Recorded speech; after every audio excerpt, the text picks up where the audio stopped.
बनना हो सच्चा जीवन साथी, पति अपनाए एनएसवी। हमारी 2 बेटियां हैं, हम चाहते हैं कि उनका भविष्य सुनहरा हो, इसलिए हमने फैसला लिया है कि आगे बच्चे नहीं होने चाहिए। मैंने जिम्मेदार पति होने का फर्ज निभाया और एनएसवी को अपनाया। 10 मिनट में बिना चीर फाड़ के सरल सा उपाय और आधे घंटे बाद घर। खुराक और दिहाड़ी की भरपाई के लिए 1100 रूपए तुरंत मिल गए थे। न कोई कमजोरी और पत्नी का पूरा प्यार भी। क्यों जी? हटो जी। वही है सच्चा जीवन साथी जो पति अपनाए एनएसवी। राष्ट्रीय स्वास्थ्य मिशन, स्वास्थ्य विभाग हरियाणा द्वारा जनहित में जारी।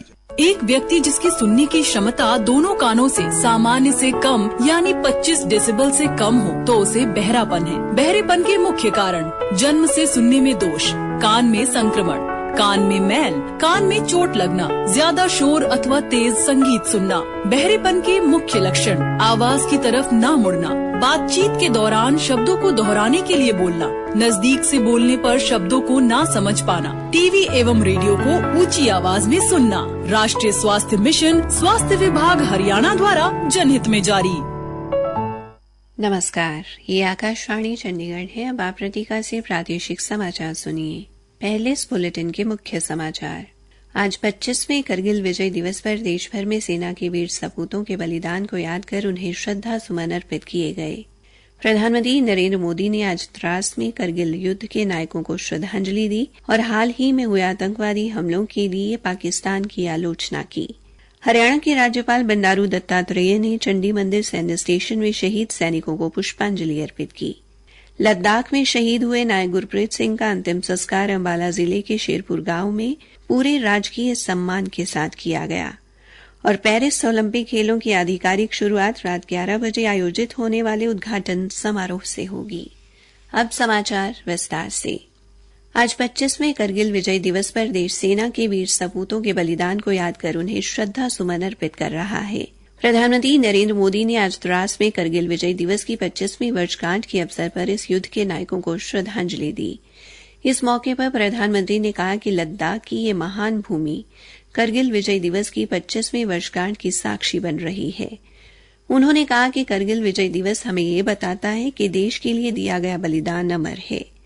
जम्मू कश्मीर में हाल ही में हुए आतंकी हमलों पर पाकिस्तान की आलोचना करते हुए श्री मोदी ने कहा कि पाकिस्तान अतीत में भी अपने सभी नापाक प्रयासों में विफल रहा, लेकिन वो आतंकवाद और छद्म युद्ध का सहारा लेकर स्वयं को प्रासंगिक बनाए रखने के प्रयास कर रहा है। श्री मोदी ने देश के रक्षा क्षेत्र में किए गए सुधारों की सराहना करते हुए कहा कि भारत का रक्षा उत्पादन 1.5 लाख करोड़ रुपए से अधिक का हो गया है। उन्होंने कहा कि भारत अब हथियार निर्यातक देश के रूप में भी अपनी पहचान बना रहा है, जो किसी समय हथियार आयात करने वाले देश की अपनी पिछली छवि के बिल्कुल विपरीत है। प्रधानमंत्री ने अग्निपथ योजना के बारे में भ्रामक सूचनाएं फैलाने के लिए विपक्ष की आलोचना की। उन्होंने कहा कि ये देश में होने वाले महत्वपूर्ण सुधारों में से एक है और इससे भारत का सामर्थ्य बढ़ेगा। हरियाणा के राज्यपाल बंडारू दत्तात्रेय ने करगिल विजय दिवस के उपलक्ष्य में चंडी मंदिर सैन्य स्टेशन में आयोजित एक समारोह में शहीद सैनिकों को पुष्पांजलि अर्पित की तथा देश के लिए उनके सर्वोच्च बलिदान को याद किया। इस समारोह में उन सैनिकों की वीरता और बलिदान को सम्मानित किया गया जिन्होंने करगिल युद्ध में भाग लिया और देश की सेवा में अपने प्राणों की आहुति दी। राज्यपाल ने वीर सैनिकों के प्रति कृतज्ञता व्यक्त करते हुए वीर स्मृति स्थल की विजिटर बुक में भी अपना संदेश अंकित किया। समारोह में सेना की पश्चिमी कमान के chief of staff lieutenant general Mohit Wadhwa व अन्य वरिष्ठ सैन्य अधिकारी भी उपस्थित रहे। हरियाणा में भी आज कई जगह विभिन्न कार्यक्रमों का आयोजन कर करगिल युद्ध में शहीद हुए सैनिकों को श्रद्धा सुमन अर्पित किए जाने के समाचार मिले हैं। पलवल में आज बंधन बैंक ने इस उपलक्ष्य में स्वैच्छिक रक्तदान शिविर का आयोजन किया। इस दौरान विधायक दीपक मंगला ने करगिल युद्ध के शहीदों के चित्र पर माल्यार्पण कर श्रद्धांजलि दी। इस अवसर पर प्रशासकीय व पुलिस अधिकारी तथा पूर्व सैनिक भी उपस्थित रहे। उधर अंबाला छावनी के आर्य कन्या महाविद्यालय में एनसीसी यूनिट व वन हरियाणा गर्ल्स बटालियन द्वारा करगिल विजय दिवस मनाया गया। इस दौरान शहीद मेजर शैतान सिंह को श्रद्धांजलि दी गई। पूर्व गृह मंत्री अनिल विज ने अंबाला में शहीद मेजर योगेश गुप्ता मेमोरियल चौक में करगिल युद्ध के अन्य वीर शहीदों को श्रद्धांजलि अर्पित की। कल शाम भिवानी व जींद सहित कई जगह बीजेपी युवा मोर्चा के कार्यकर्ताओं ने मशाल व तिरंगा यात्रा भी निकाली। केंद्रीय विद्यालय संगठन के चंडीगढ़ संभाग के सौजन्य से चंडीगढ़ में आयोजित 5 दिवसीय प्रवेशण कार्यक्रम आज संपन्न हुआ। चंडीगढ़ संभाग की उपायुक्त श्रीमती प्रीति सक्सेना के मार्गदर्शन में हुए इस कार्यक्रम में चंडीगढ़, जम्मू और भुवनेश्वर सहित विभिन्न संभागों के 52 नवनियुक्त टीजीटी शिक्षकों ने हिस्सा लिया। कार्यक्रम में नई राष्ट्रीय शिक्षा नीति 2020, राष्ट्रीय पाठ्य चर्चा रूपरेखा 2023, कक्षा प्रबंधन, डिजिटल माध्यम, कृत्रिम मेधा, यूबीआई पोर्टल, रिकॉर्ड के रखरखाव और विद्यालय भवन की देखभाल पर विस्तार से चर्चा की गई।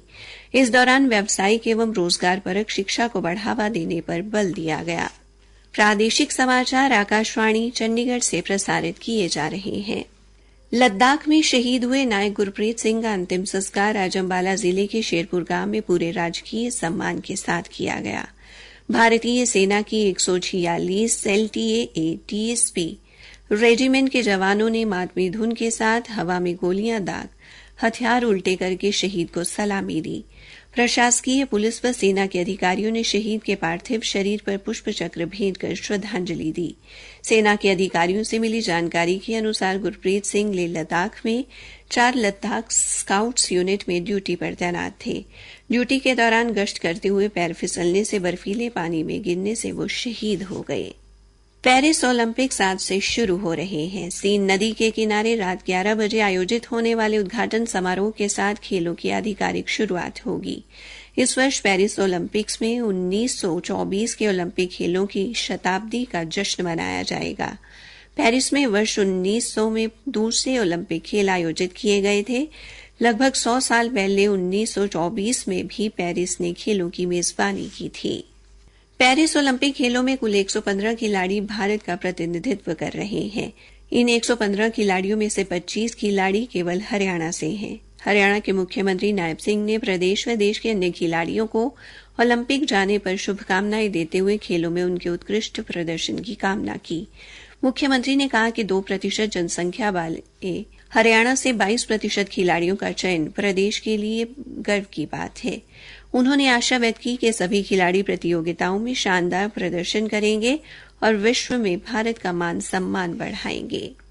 हरियाणा के स्वास्थ्य एवं नागरिक उड्डयन मंत्री डॉ कमल गुप्ता ने आज हिसार में 46 लाख रुपए के सौंदर्यकरण से जुड़े 3 कार्यों का उद्घाटन किया। इन कार्यों में तुलसी चौक पर लगभग 20 लाख रुपए की लागत से बना लाल किले का प्रतिरूप व लक्ष्मी चौक के समीप 17 लाख रुपए की लागत से बना चंद्रयान और सेक्टर 9-11 दिल्ली मार्ग से शहर में प्रवेश स्थान पर लगभग 9 लाख रुपए की लागत से बना इंडिया गेट का प्रतिरूप शामिल है। इस अवसर पर उन्होंने कहा कि आज का दिन हिसार विधानसभा क्षेत्र के लोगों के लिए खुशी का दिन है, जब हिसार में विभिन्न चौकों पर राष्ट्रीय गौरव के प्रतिरूपों की स्थापना की गई है। डॉ गुप्ता ने कहा कि सरकार पिछले 10 वर्षों में प्रदेश का एक समान विकास करने पर जोर दे रही है। कुरुक्षेत्र के द्रोणाचार्य स्टेडियम में आज अतिरिक्त उपायुक्त डॉ वैशाली शर्मा ने राज्य स्तरीय खेल महाकुंभ का शुभारंभ किया और मार्च पास्ट की सलामी ली। खेल महाकुंभ परसों 28 जुलाई तक चलेगा। इस 3 दिवसीय खेल महाकुंभ में साइकिलिंग, जूडो, हॉकी और वॉलीबॉल खेलों के मुकाबले होंगे। अंत में मुख्य समाचार एक बार फिर। आज 25वें करगिल विजय दिवस पर देश भर में सेना के वीर सपूतों के बलिदान को याद कर उन्हें श्रद्धा सुमन अर्पित किए गए। प्रधानमंत्री नरेंद्र मोदी ने आज द्रास में करगिल युद्ध के नायकों को श्रद्धांजलि दी और हाल ही में हुए आतंकवादी हमलों के लिए पाकिस्तान की आलोचना की। इसी के साथ ये समाचार बुलेटिन समाप्त हुआ। एक व्यक्ति जिसकी सुनने की क्षमता दोनों कानों से सामान्य से कम यानी 25 डेसिबल से कम हो तो उसे बहरापन है। बहरेपन के मुख्य कारण: जन्म से सुनने में दोष, कान में संक्रमण, कान में मैल, कान में चोट लगना, ज्यादा शोर अथवा तेज संगीत सुनना। बहरेपन के मुख्य लक्षण: आवाज की तरफ न मुड़ना, बातचीत के दौरान शब्दों को दोहराने के लिए बोलना, नजदीक से बोलने पर शब्दों को ना समझ पाना, टीवी एवं रेडियो को ऊंची आवाज में सुनना। राष्ट्रीय स्वास्थ्य मिशन, स्वास्थ्य विभाग हरियाणा द्वारा जनहित में जारी।